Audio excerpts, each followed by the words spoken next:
everybody. Welcome to another episode of Master the NEC, where we talk about the National Electrical Code and all things electrically related. My name is Paul Abernathy, your host, and welcome to today's video, where we're going to talk about sizing grounding electrode conductors.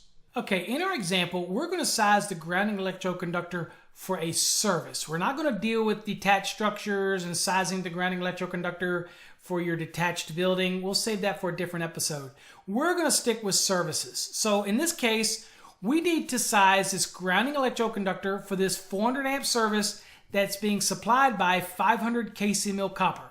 So over here on the right, you see 4 different types of grounding electrodes. The one thing that they all have in common is that all of these types of grounding electrodes utilize table 250.66. Okay, so sizing this grounding electrode conductor. Now, since they all use table 250.66 and we're talking about the same 500 kc mil, they're all going to result in the same size grounding electrode conductor. So to save time, let's just do the water pipe ground, because the same process is going to be applied to all of these. Now, water pipe ground. Let's assume now that we have a water pipe ground that complies with 250.52A1. That means 10 feet in contact with the earth, and we want to size this grounding electrode conductor.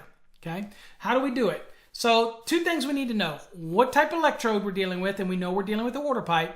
And secondly, what size conductors we have supplying the system, or the service conductors that are coming into the system. So here we know these are 500 kc mil. So we're going to go to the National Electrical Code and we go to 250.66, sizing grounding electrode conductors. Now it says right here that when you're sizing grounding electrode conductors, then the size cannot be less than given in table 250.66. Okay, so that's what we're utilizing for these type of electrodes. Okay, now you'll notice that it also says except as permitted in 250.66A through C. That's for ground rods, metal pipes and metal plates, concrete encased electrodes, and ground rings. Okay, that has nothing to do with the 4 that we show here. Okay, so just remember, for these 4, you want to directly go to table 250.66. So let's size it. So we have a water pipe ground, we have 500 kc mil. So we go to the National Electrical Code, we go to table 250.66, and we know that it's copper.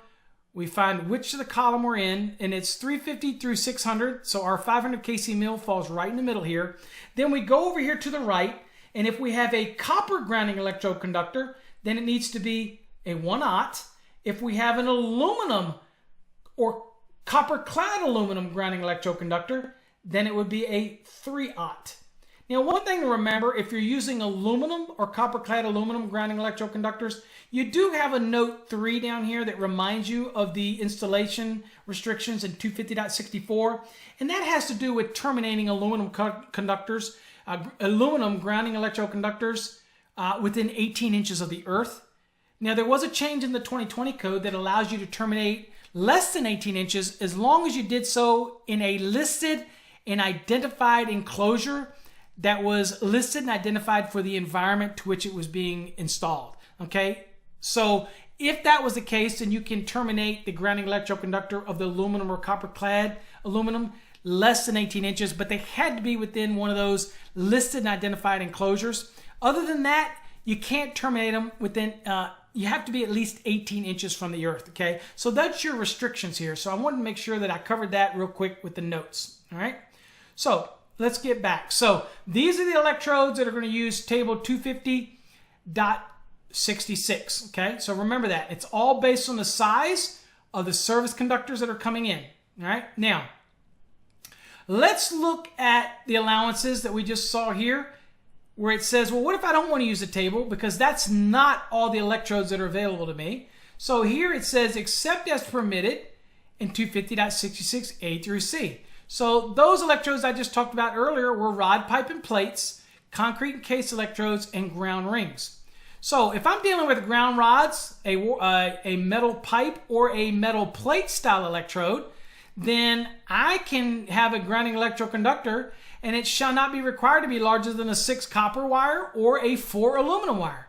Okay, so I'm getting quite a bit less than what we required by this table. Okay, now there are some caveats to this.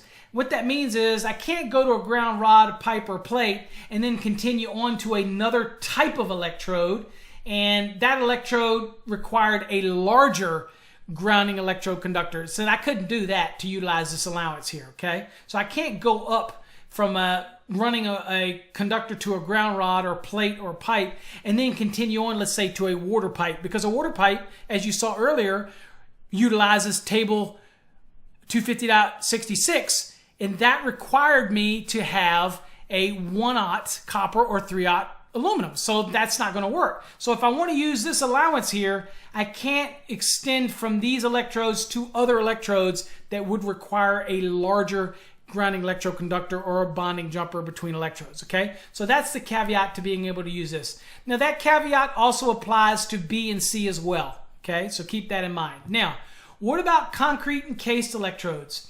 All right, so if I have a concrete encased electrode, then it says that the grounding electroconductor shall not be required, okay? It's not prohibited from being larger, but it's not required to be larger than a 4 AWG copper wire, okay? So if I have a concrete encased electrode, then I could run 4 AWG copper wire as long as I didn't extend from that concrete encased electrode to another type of electrode that would generally require a larger GEC, then I'm okay, I'm good to go, all right? So if that's the case, I can use option B here. It's a permitted use, and that allows me, and that's quite a bit less than what would be required if I use table 250.66, okay? Now, I don't have to use A, B, and C. If I want to run and not use A, B, and C, and I want to run a grounding electroconductor and utilize table 250.66, go for it. But you're permitted to use A, B, and C. So most exams that you take, I would utilize the options to use A, B, and C. Now, ground rings are a little different. So ground rings, it says in 250.52 when you're designing a ground ring that it can't be smaller than a 2 gauge.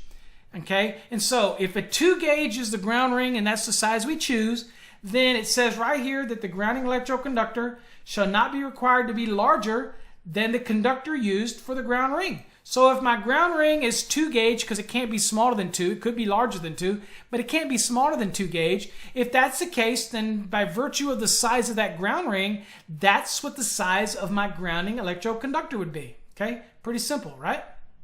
All right, so now let's move on to the notes. Well, we have 3 notes. We already covered the note 3, which deals with aluminum or copper-clad aluminum termination within 18 inches of the earth. Now let's deal with note 1. So in our example here, you saw we only had 1 set, and these were 500 kc mills. Well, what if we have multiple sets, okay? And it could come from service drops, it could come from service laterals, it could come from service conductors overhead. However the application, that's what we have right here. And so how do we size the grounding electroconductor in this application? Well, in this case, let's say we have a 1200 amp service which utilizes 3 sets of 600 kc mil, as it states right here.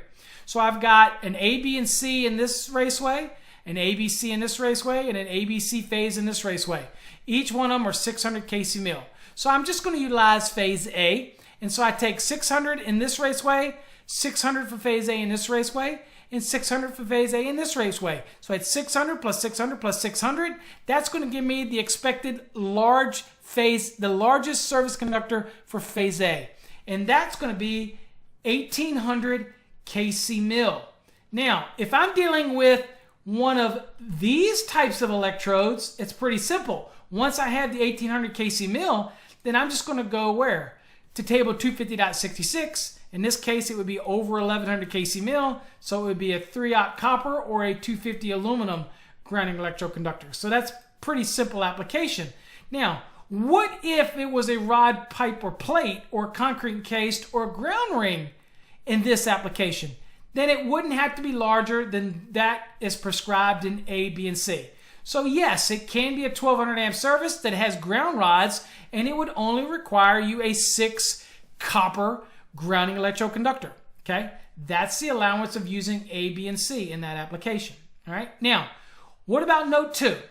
Note 2 is a little different because note 2 is talking about applications where I've got no service interconductors, but I still need to size the grounding electroconductors. So I have conductors that are coming in, maybe under a building, coming up, and they're not considered service interconductors. So what I have to do is I have to determine what my actual load is that's being served. And once I know what that load is being served, then I go select the conductors that can handle that load, and we act like they're service entrance conductors. Once we determine the size of the conductors we need, even if they're parallels, then if they're parallels, you're going to kind of do the same thing we did here in note 1. You're going to add them all up to find out what that largest service entrance conductor would be. And then if you're dealing with one of these type of electrodes, then you're going to again go to table 250.66, the table, and you're going to select the grounding electrode conductor from there. If again it's a rod piper plate, concrete encased electrode, or ground ring, then you're simply going to choose it from A, B, and C. And that, again, that could be a 6-gauge copper or a 4-gauge aluminum for a rod piper plate, a 4-gauge copper for a concrete encased electrode, or a 2-gauge ground ring, okay, for a ground ring. That would be your applications. Again, it wouldn't matter what the size of the service would be under that application. It's all based on knowing the conductors and the sizes. And again, so if you have any additional questions, feel free to email us at info@masterthenec.com. We're more than happy to answer your questions. Until next time, folks, stay safe and God bless.